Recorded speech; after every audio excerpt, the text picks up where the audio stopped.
I think this is an important question. Whether beauty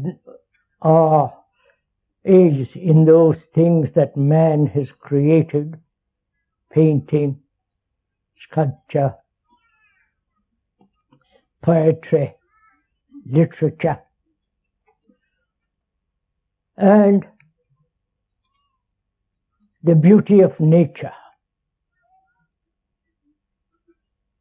the lovely evening, the clear stars, and the bright sunlight, evening's light of a sun setting among all the hills and the mountains and the valleys, and the wild animals. Here in this country we have almost destroyed them all. They do still exist. So we ought to consider together the question whether beauty is in the paintings and the poems, or in nature, or it is something entirely different. The beauty of a face, the loveliness of a poem, the great delight of a sunset, and a large sheet of water, and the bird on flight, and the breeze among the leaves. Whether all that is beauty, or when you look at a mountain against the blue sky, the deep valleys and shadows, when you look at something enormously great,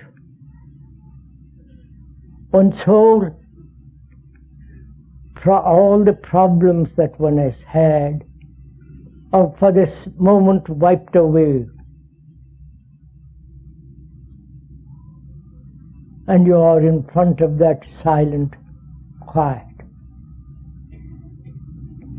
There, the majesty of the mountain has driven away yourself, the self with all the problems of daily life. That great rock has banished your problems for a second. And so, like a child given a toy, complicated toy, he is absorbed by it for some time till he breaks it or is bored with it. So human beings too are absorbed by the toy of a mountain, or by football, or when one enters into a temple, the temples of the world, where there is certain quality of silence and all that, that also helps human beings for the moment to forget themselves. And in that forgetfulness they appreciate that which is beautiful for a second. That is, where the self is not, beauty is. Is that beauty in the picture, painting, in a concert of Mozart or Beethoven, or in the poem of Keats, Or is it possible to be totally free of oneself to look at the world? Then in that there is great beauty. There you are not absorbed by anything.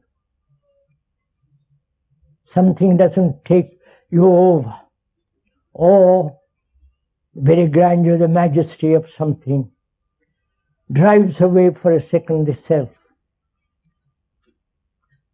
And when there is the absence of that self with all its problems, there is then great beauty.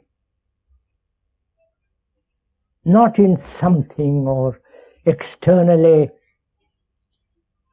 or subjectively, but the very complex problems of one's life, which is the problem of the self, the selfishness, the agony and so on, to be free of all that, totally, completely, then there is great beauty. Beauty to be found nowhere else on earth, or in any painting or any poem.